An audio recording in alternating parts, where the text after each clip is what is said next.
तपाईहरुलाई स्वागत छ मेरो आजको नाइट भ्लगमा। अहिले चाहिँ हामी अलि माथि माथि क्यामेरा यतिको हो। अहिले चाहिँ हामी नाइट वकिङ गर्दैछौँ, किनभने हामी भलिबल खेलेर हारेर के छैन हामीसँग भन्दा, के छैन हामीसँग भन्दा पैसा छैन। त्यही भएर आज हाम्रो नाइट भ्लग हुनेवाला छ।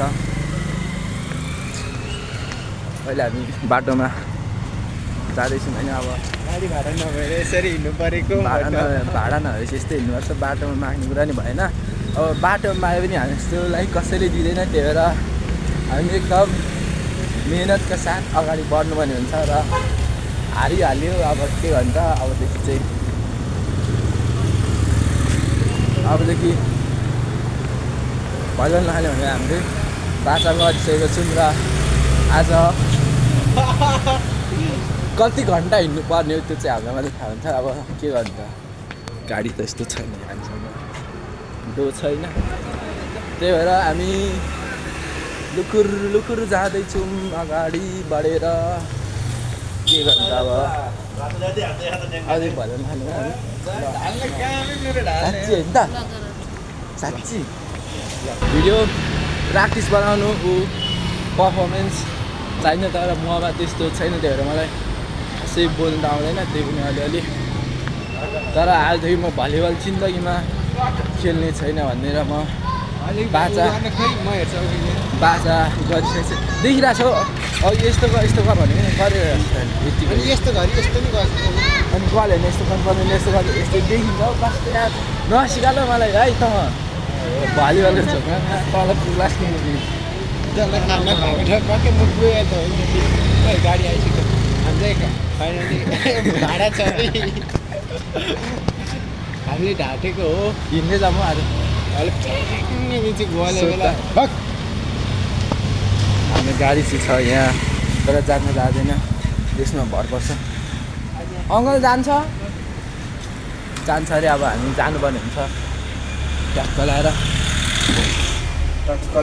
यहाँ छेउमा बस्न, छेउमा एकदम स्पेसल हुनेवाला खाना चाहिँ भने अब अलिक भन्दैछु पो भएछ।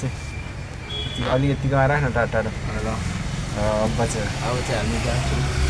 हामीसँग पैसा चाहिँ छ अलिअलि, त्यस्तो नभएको पनि होइन। अलिअलि 50 साले नहानेर हारेर मैले कस्तो राम्रो डिफेन्ड खेलेको थिएँ, तर त्यही पनि हामी हार्न पुग्यौँ। तर केही छैन, गेममा हार जित अलिअलि भइहाल्छ। ओ सुन्दारा ओ सुन्दारा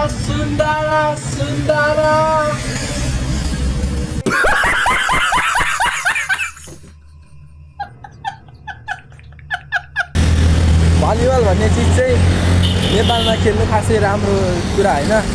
त्यही पनि हामी कहिले खेल्छौँ, तर आजदेखि म भलिबल नखाने भनेर सन्यास पनि लिएको छु र अबदेखि यो भलिबल खेल्नु खासै राम्रो कुरा पनि होइन। र आज हामी भलिबल खेल्ने क्रममा 5000 हारिसकेको छौँ भने अबदेखि म कहिले भलिबल नखाने निर्णय लिएको छु। अबदेखि यो भलिबल खेल्नु खासै राम्रो कुरा होइन। अब तपाईँहरू पनि नखेल्नु हो, अब खेल्नु मन लाग्दा खेल्दा नि हुन्छ। तर म भन्छु खेलमा भन्दा बढी पढाइमा ध्यान दिनु, खेलमा पनि ध्यान दिनु, तर त्योभन्दा बढी चाहिँ पढाइमा ध्यान दिनु होला। र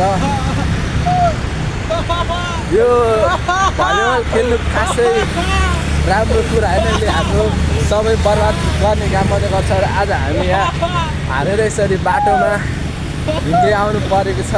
अहिले हामी नहारेको भए न, हामीले नहारेको गाडीमा जान सक्थ्यौँ, के भने हार्यो। त्यही पनि अब रुम हिँड्दै जानु परेको छ। अहिले घडी त छैन, त्यही 6-7 बजिसकेको छ। अब यस्तै रहेछ। अबदेखि भलिबल खेल्नु खासै राम्रो कुरा होइन, र भलिबल खेल्नु कदापि हुँदैन।